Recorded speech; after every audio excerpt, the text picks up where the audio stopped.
இந்த உரையில் நாம் Tamil Nadu shops and establishments act 1947 பற்றிய விஷயங்களை பார்க்கலாம்.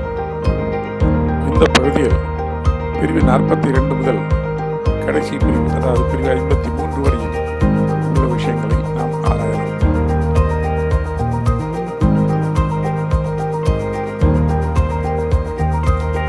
பிரிவு 42.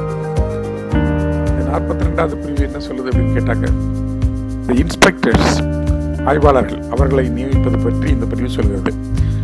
மாநில அரசாங்கம் அதனுடைய அதிகாரிகளையோ அல்லது இந்த லோக்கல் அத்தாரிட்டிஸ் இருக்காங்க இல்லையா, அதில் வேலை பார்க்கிற அதிகாரிகளையோ இந்த சட்டத்தினுடைய நோக்கங்களை நிறைவேற்றுவதற்காக ஆய்வாளர்கள் அப்படின்னு அறிவிக்கலாம்.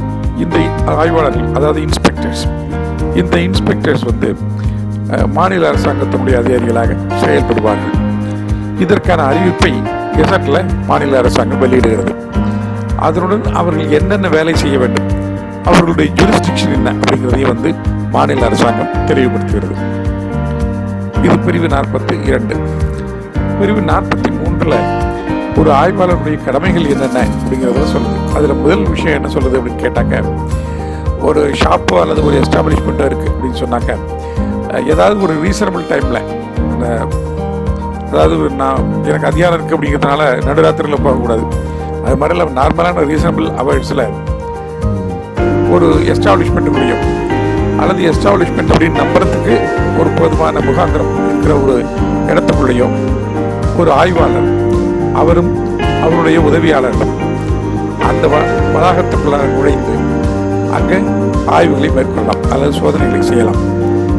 அங்கு சட்டப்படி அங்கு என்னென்ன ஆவணங்கள் அல்லது பதிவேடுகள் எல்லாம் பராமரிக்கப்பட வேண்டுமோ அதெல்லாம் அங்கே பராமரிக்கப்படுகின்றனவா அப்படிங்கிறதையும் அவர் பார்க்கலாம், ஆய்வு செய்யலாம்.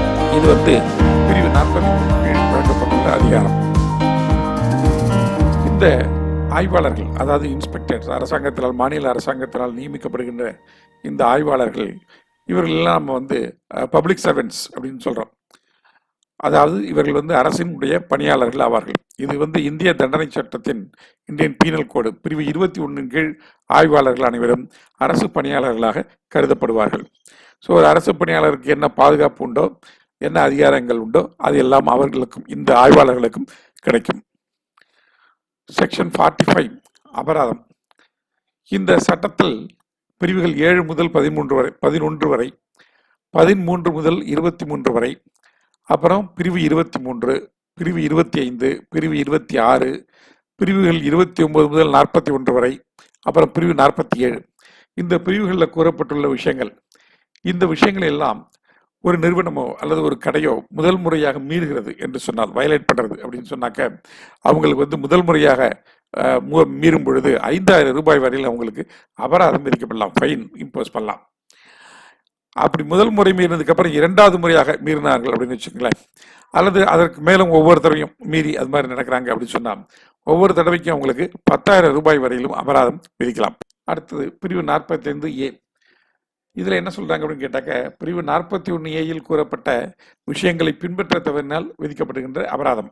இந்த 41Aல சொல்லப்பட்ட விஷயங்களை ஒரு நிறுவனம் கடைபிடிக்கவில்லை அப்படின்னு சொன்னாக்க, அந்த நிறுவனத்துக்கு 6 மாத காலம் சிறை தண்டனை விதிக்கலாம், அல்லது அபராதம் விதிக்கலாம், அல்லது இரண்டையுமே கூட விதிக்கலாம்.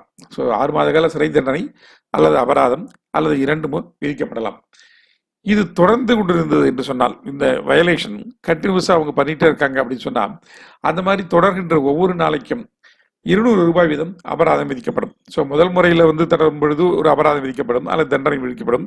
அதுக்கப்புறம் தொடர்ந்து இவங்க அதையே பண்ணிகிட்டே இருந்தாங்க அப்படின்னு சொன்னாக்க, அந்த மாதிரி தொடர்கின்ற ஒவ்வொரு நாளைக்கும் 200 ரூபாய் அபராதமாக விதிக்கப்படும். இது ஒரு கோர்ட்டில் எடுத்து போய் விசாரிக்கிறாங்க அப்படின்னு சொன்னாக்க, அந்த கோர்ட்டு ஒரு அபராதத்தை விதிக்கிறது. இந்த நிறுவனம் இவ்வளவு ரூபாய் அபராதம் கட்ட வேண்டும் அப்படின்னு சொல்லி அந்த கோர்ட் ஒரு அபராதத்தை அந்த நிறுவனத்தின் மேல் விதிக்கிறது என்று சொன்னால், அந்த தொகையை அந்த நிறுவனத்தால் யாரு நஷ்டமடைந்தார்களோ, அந்த நிறுவனம் பண்ற காரியத்தால் யாருக்கு நஷ்டமடைகிறதோ, அந்த நஷ்டமடைந்தவருக்கு இழப்பீடாக வழங்க சொல்லலாம். காம்பன்சேட் பண்றதுக்காக அவர்களுக்கு அதை வழங்குமாறு அந்த நீதிமன்றம் உத்தரவிடலாம். பிரிவு 46. ஒரு இன்ஸ்பெக்டர் இருக்காரு, ஆய்வாளர் ஒருத்தர் இருக்காரு, அவருடைய கடமையை அவர் செய்கிறார்.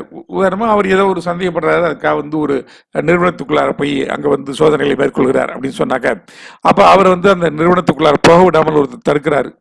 அல்லது போனதுக்கப்புறம் அவருடைய கடமைகளை செய்ய விடாமல் ஒருவர் தடுக்கிறாரு அப்படின்னு சொன்னாக்க அவர் தடுப்பவருக்கு என்ன விதமான அபராதம் விதிப்பது அப்படிங்கிறத பிரிவு 46 சொல்லியிருக்கிறார்கள்.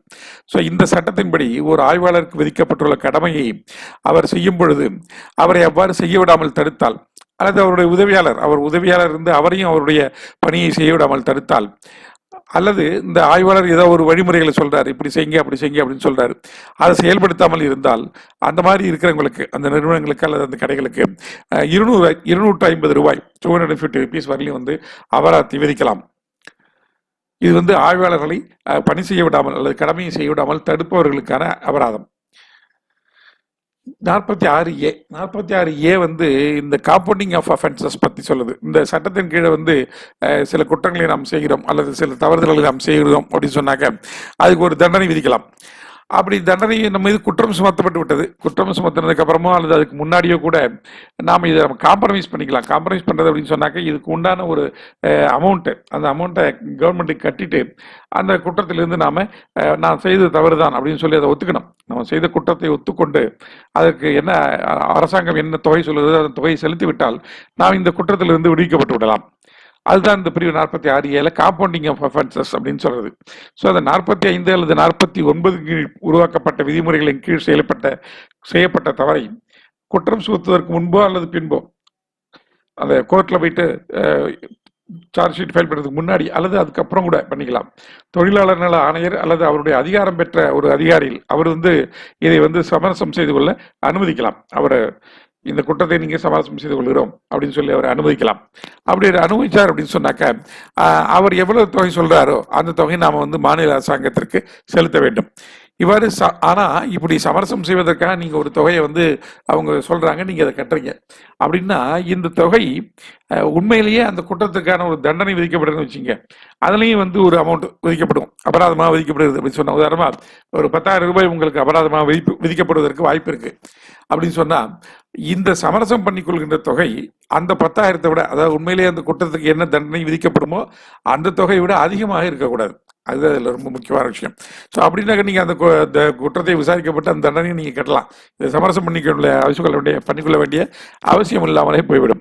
ஸோ அதனால இந்த சமரசம் செய்து கொள்வதற்காக விதிக்கப்படுகின்ற தொகை உண்மையிலேயே அந்த குற்றத்திற்கு என்ன தண்டனை விதிக்கப்படுமோ அந்த தொகையை விட அதிகமாக இருக்கக்கூடாது. அடுத்து ஒரு நபர் இந்த மாதிரி ஒரு குற்றத்தை ஒரு தடவை செய்கிறார். செய்துவிட்ட பிறகு 3 ஆண்டுகளுக்குள் அவர் இந்த தவறை திரும்ப செய்யக்கூடாது.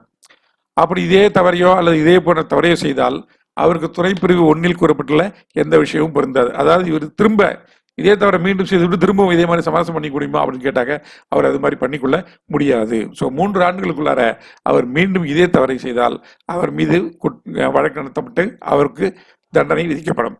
ஸோ அவருக்கு சமரசம் என்பதற்கான பேச்சுக்கே இடமில்லை. ஒரு முறை குற்றம் சமரசம் செய்து கொள்ளப்பட்ட தேதியிலிருந்து 3 ஆண்டுகள் கழித்து 2வது முறையாகவோ அல்லது தொடர்ந்தோ இதே தவறு செய்யப்பட்டால் இந்த பிரிவின் நோக்கத்திற்காக இந்த செயல் முதல் முறை புரிந்ததாக கருதப்படும். அதாவது இந்த துறைப்பிரிவு 2 என்ன சொல்றோம்னு கேட்டாக்க, ஒருத்தர் இந்த மாதிரி குற்றம் செய்து 3 ஆண்டுகளுக்குள் அவர் மீண்டும் செய்தார்னு சொன்னா அவருக்கு மீது வழக்கு தொடரப்பட்டு அவருக்கு தண்டனை வழங்கப்படும் அப்படின்னு சொல்கிறது.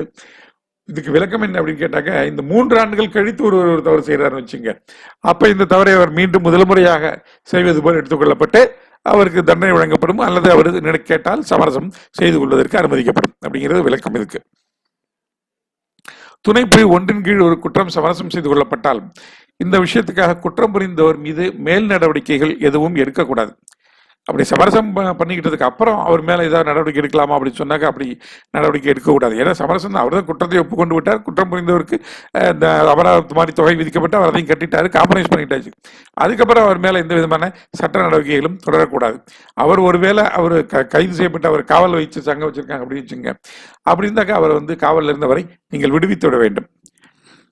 சமரசம் செய்து கொண்ட பிறகு அவரை நீங்க காவல் வைத்திருப்பது சரியில்லை, முறையில்லை. இந்த சட்டத்தின் கீழ் செய்யப்பட்ட தண்டனைக்குரிய செயல்களை இந்த பிரிவில் எப்படி சொல்லியிருக்கிறாங்களோ அந்த முறைப்படி மட்டும்தான் சமரசம் செய்து கொள்ள முடியும். வேற சட்டத்தில் இருக்கின்ற முறைகளின்படியெல்லாம் நீங்க சமரசம் செய்து கொள்ளக்கூடாது. பிரிவு 47 இந்த அடுத்த அத்தியாயம், இது சாப்டர் 10, அத்தியாயம் 10.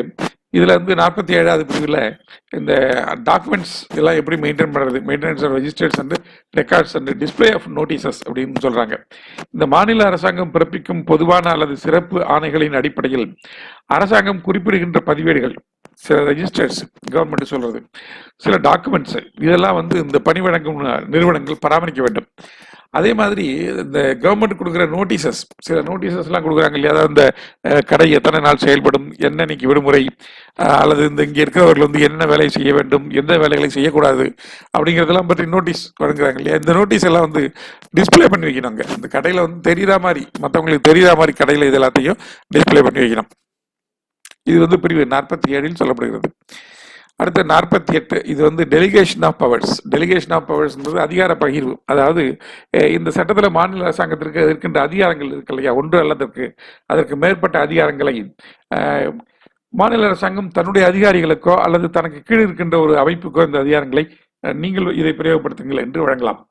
ஸோ அதை அதிகாரங்களை வந்து பயன்படுத்துவதற்கான அதிகாரம், மாநில அரசுடைய அதிகாரங்களை பயன்படுத்துவதற்கான அதிகாரம் வேறு ஒரு அமைப்பிடமோ இல்லை வேறு அதிகாரிகளிடமோ வழங்கப்படலாம்.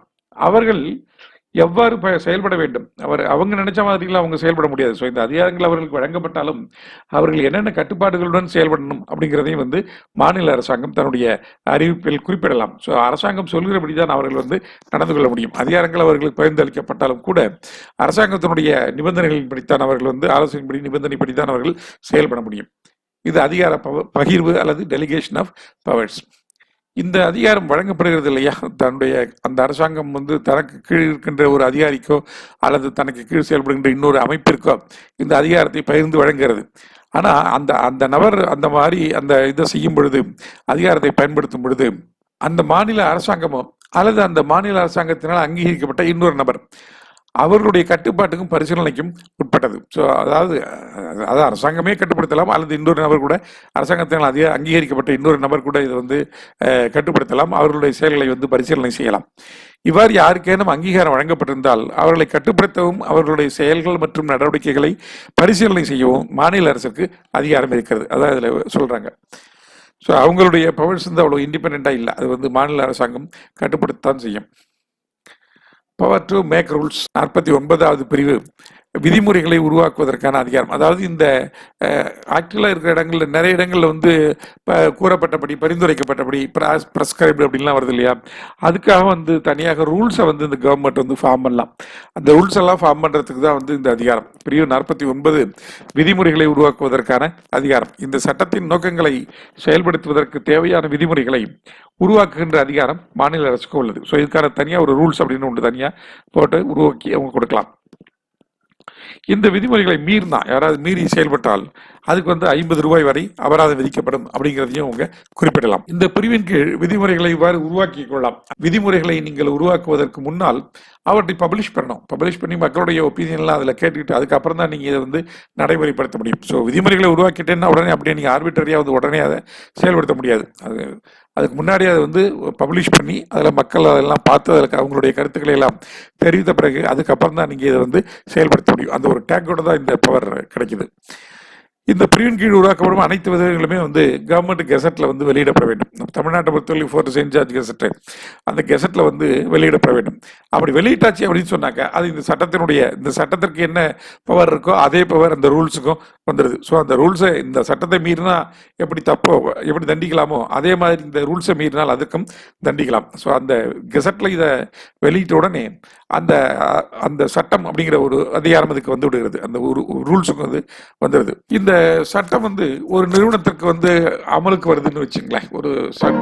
ஒரு நிறுவனம் இந்த சட்டத்தின் கீழ் வருகிறது அப்படின்னு சொன்னா அந்த நாள் எந்த நாள், அந்த நாளுக்கு முதல் நாளே, அதுக்கு முன்பாகவே வேறொரு சட்டம் அல்லது வேறொரு ஒப்பந்தம், ஒரு கான்ட்ராக்ட் அல்லது ஒரு கஸ்டம் வழக்கம் அல்லது ஒரு பயன்பாடு, இதுக்கு கீழே ஏதாவது ஒரு விஷயம் இருக்கு, அந்த விஷயம் வந்து அங்கு பணிபுரிகின்ற ஊழியர்களுக்கு நல்ல ஒரு சாதகமான விஷயமாக இருக்கு அப்படின்னு சொன்னாக்க, இந்த சட்டத்தினால் கிடைக்கின்ற விஷயங்களை விட அவர்களுக்கு அது ரொம்ப பயனுள்ளதாக இருக்கிறது, சாதகமாக இருக்கிறது அப்படின்னு சொன்னாக்க, அப்ப அந்த சட்டத்தின் பிரிவுகள் என்ன சொல்கிறதோ அதுதான் அந்த நிறுவனத்தில் பணிபுரியும் ஊழியருக்கு பொருந்தும். இந்த விடுமுறைகள் இருக்குன்னு வச்சுங்களேன். இந்த விடுமுறைகள் இருக்கும் பொழுது விடுமுறைகள் இத்தனை நாட்கள் வழங்கணும் அப்படின்னு இந்த சட்டத்தில் சொல்லியிருக்கு.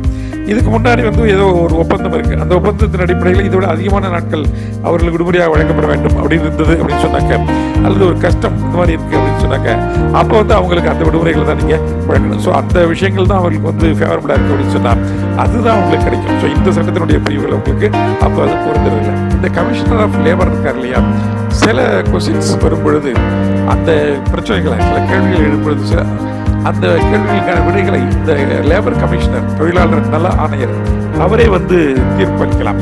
இந்த சட்டத்தின் அனைத்து பிரிவுகளுமோ அல்லது சில பிரிவுகள் மட்டுமோ ஒரு நிறுவனத்துக்கு பொருந்துமா, அல்லது அங்கே பணிபுரியும் ஒரு நபருக்கு பொருந்துமா, அல்லது ஒரு குறிப்பிட்ட விஷயத்தில் இந்த பிரிவு 50, இந்த முதல் பிரிவு சொன்னோம் இல்லையா, அந்த பிரிவு 50 செயல்படுமா இல்லையா அப்படிங்கிற மாதிரி கேள்விகள்லாம் வந்தது அப்படின்னு சொன்னாக்க, அங்க இருக்கிற அந்த தொழிலாளர் நல ஆணையர், லேபர் கமிஷனர் அவர் என்ன சொல்றாரோ அதுதான் யூனிட். அந்த முடிவை மீறி நீங்க அதை எதிர்த்து எந்த நீதிமன்றத்துக்கு போக முடியாது. ஸோ லேபர் கமிஷனர் என்ன சொல்றாரு அதுதான் ஃபைனல் செய்யும். அடுத்த பிரிவு 52, இந்த பிரிவு 52 கீழே என்ன சொல்றோம் அப்படின்னு சொன்னாக்க, இந்த கண்காட்சி அல்லது திருவிழாக்கள் அல்லது தொடர்ந்து பொது விடுமுறை நாட்கள் வருது, அந்த மாதிரி பொது விடுமுறை நாட்கள் பொழுது அந்த காலகட்டங்களில் இந்த சட்டத்தில் இருக்கின்ற சில பிரிவுகள் அதையோ அல்லது இந்த சட்டத்தை முழுமையாக்கோ கூட அரசாங்கம் நிறுத்தி வைக்கலாம். அந்த அதிகாரம் மாநில அரசுக்கு இருக்கிறது. ஸோ இந்த பிரிவுகள் இப்பொழுதைக்கு செயல்படாது அப்படின்னு சொல்லியிருக்கலாம். ஒன்றும் இல்லை, காரணமாக கடை திறந்திருக்கும் நேரம் அப்படின்னு சொல்லி ஒரு ரெஸ்ட்ரிக்ஷன் வச்சிருக்காங்க. அது இந்த கண்காட்சி போன்ற நேரங்களில் இந்த ரெஸ்ட்ரிக்ஷனை நம்ம அப்படியே வச்சுட்டு இருக்க முடியாது. சாதாரணமாக 9 மணிக்கு கடையெல்லாம் மூடிடணும் அப்படின்னு ஒரு சட்டம் இருக்குது அப்படின்னு சொன்னாக்கா, இந்த சட்டத்தில் சொல்லப்பட்டிருக்கிறது. அப்படின்னா கண்காட்சி இரவு 12 மணி வரையும் நடக்கும். ஸோ அப்போ கண்காட்சி நடக்கும் பொழுது அந்த 9 மணிக்கு கடை மூடு அப்படின்னு நம்ம சொல்ல முடியாது. ஸோ அதனால் அந்த மாதிரி நேரங்களில் சட்டத்தினுடைய சில பிரிவுகளை மட்டுமோ அல்லது முழு சட்டத்தையுமோ கூட செயல்படாமல் நிறுத்தி வைக்கலாம். அந்த அதிகாரம் மாநில அரசாங்கத்திற்கு இருக்கிறது. ஒரு நிறுவனம் இந்த சட்டத்தின் கீழே வந்துருச்சு அப்படின்னு சொன்னாக்க, அந்த சென்ட்ரல் கவர்மெண்ட் ஆக்ட் ஒன்று இருக்குல்ல, வீக்லி ஹாலிடேஸ் ஆக்ட் 1942 போடுகிற அந்த ஆக்டினுடைய ஷரத்துக்கள் இந்த சட்டத்தின் கீழ் வருகின்ற நிறுவனங்களுக்கு பொருந்தாது. வீக்லி ஹாலிடேஸ் ஆக்ட் 1942 இந்த நிறுவனத்தை கட்டுப்படுத்தாது. ஏன்னா இங்க இந்த சட்டத்தில் அதுக்கான ப்ரொவிஷன்ஸ் எல்லாம் வந்துருது. அதனால அந்த சட்டம் இங்கே பொருந்தாது. ஸோ இதுவரையில் Tamil Nadu shops and establishments act 1947 அந்த சட்டத்தினுடைய பிரிவுகளை பற்றி நாம விரைவாக பார்த்தோம். இத்துடன் இந்த 4வது பகுதியும் இந்த சட்டம் முழுமையும் முடிவடைகிறது. மீண்டும் வேறு ஒரு உரையில் சந்திப்போம். நன்றி, வணக்கம்.